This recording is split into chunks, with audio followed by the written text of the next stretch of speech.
Our client started at Western for his basketball career in the fall of 2020-21 season. Of course, that was shortly after the pandemic hit, and Western decided that it was not going to play the season in his freshman year. And of course, that caused a lot of problems for him, right? Right. This was happening at a time where other colleges in his same conference were competing. So he was left by himself. Most of the campus was shut down. He was not able to practice in the normal way, not able to go to the gym, which is what he loved to do. He was forced to be on the sidelines while he saw other people compete. And those players did not get penalized for that time. They got a full they got to play that full season, and that did not count against their eligibility. Whereas our client, he was not able to play and still was not given an extra year of eligibility like those other players. So we're suing the NCAA because they have denied our client the opportunity to play one more season, essentially a replacement season for the down pandemic time. And the importance of this, of course, should start to be obvious to a lot of us. That's the NIL money, the name, image, likeness money, which players have started to earn based on tremendous performance. Our client caught fire after he finally got to the University of Montana to play, right? Absolutely. And you could see it in his stat sheet. Goes from sort of a middle of the pack player at Western, turns it around once things start opening up, and he's able to practice normally, attend classes normally, socialize normally. Turned his grades around, and gets to a really good point at Western, where he's starting every game. He's top scorer, top athlete, and uses that to transfer to a Division I institution, and that's where he's really hit his stride. He got to play in the this year's March Madness, in the first round.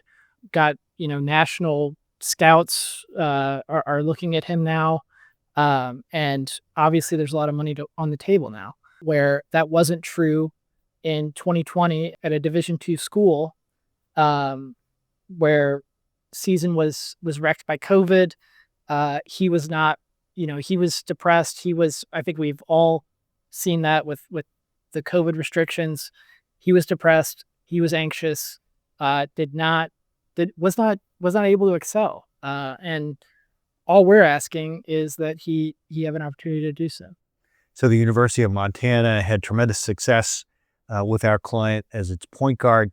They're very hopeful that they can get him back for this next season. They thought that they could just put in their waiver and that the NCAA would approve it, because it's been approved in a lot of different situations around the country.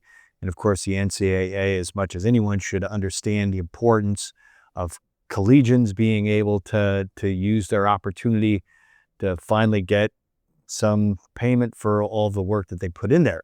Of course, the NCAA is in a weird transitional phase. It's the Wild West in so many ways, in terms of players going into portals, players negotiating NIL contracts.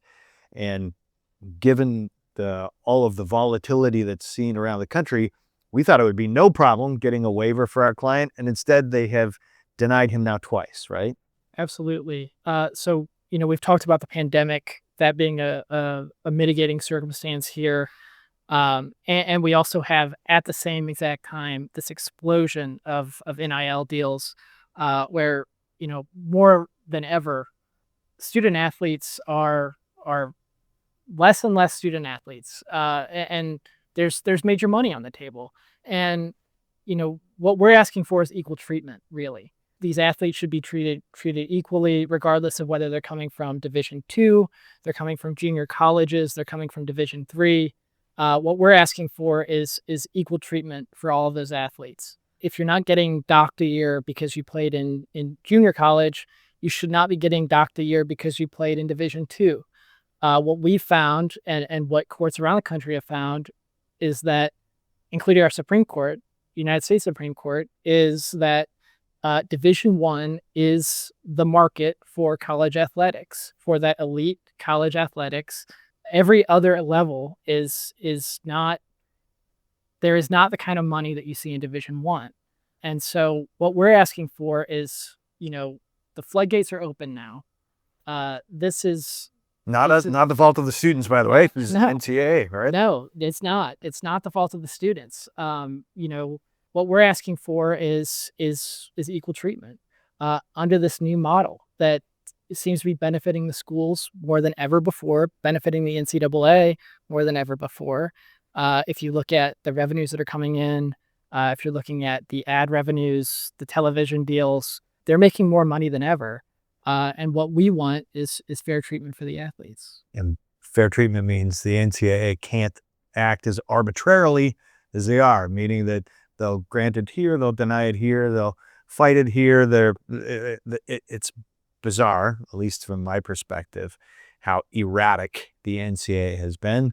I think we're all looking forward to a time when there are guardrails and proper protocols and everything else that are in place, but right now there's not. And so when you've got a student like our client who has the opportunity to make really, really good money as a player at the University of Montana, based on everything that he's bringing to the program and to sponsors, he should be able to. And so it's interesting for me because, of course, I went to school in the mid to late 80s and the early 1990s when student athletes, they got their tuition paid, they got their board paid, room and board paid. But of course, they were putting in 40 to 80 hours a week playing football. My friends were all football players, and they would literally be selling their Nike shoes trying to earn some money to pay phone bills and things like that. Well, now you're in a college, even at like University of Montana or Gonzaga, and you're a basketball player and you have the opportunity as a college player to make good money from your contribution to their program, whereas he might not be able to turn pro and be an NBA player, right?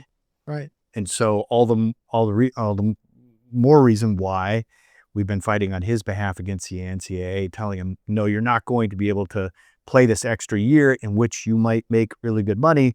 And too bad for you. That's the way it goes, right? It feels so random to me. It does. It does. And it's particularly important here where, like we've said, he was in Division Two for 4 years, or 3 years, and he did not get the kind of scouting experience, kind of attention that he's gotten now. Where Montana, they had a great year. They made the tournament at the end of the season. They're getting TV deals, and he will be able to put his performance on display for a whole new audience, and that will certainly affect his future earning potential, whether he decides to go play in Europe, in Australia, or in the US. That's a big difference. That extra year of basically learning under the great coaches of Montana and playing with those caliber players is going to be a huge benefit to his future earning potential. Not to mention the fact that his academic success has really changed drastically at Montana. That this is going to affect every part of his life. Getting an extra graduate degree from Montana, getting to study under the professors that he's found really helpful to him, and in this new environment that he's found, incredibly comforting, and has found a lot of success in. So Nick and Ian and I are headed out to Missoula, Montana, about 2 weeks, to go fight with the NCAA, who brought in their national powerhouse attorneys to do battle with us there in federal court in Missoula. We look forward to it. We look forward to winning another year for our client, former Olympia Bear point guard. Go Bears.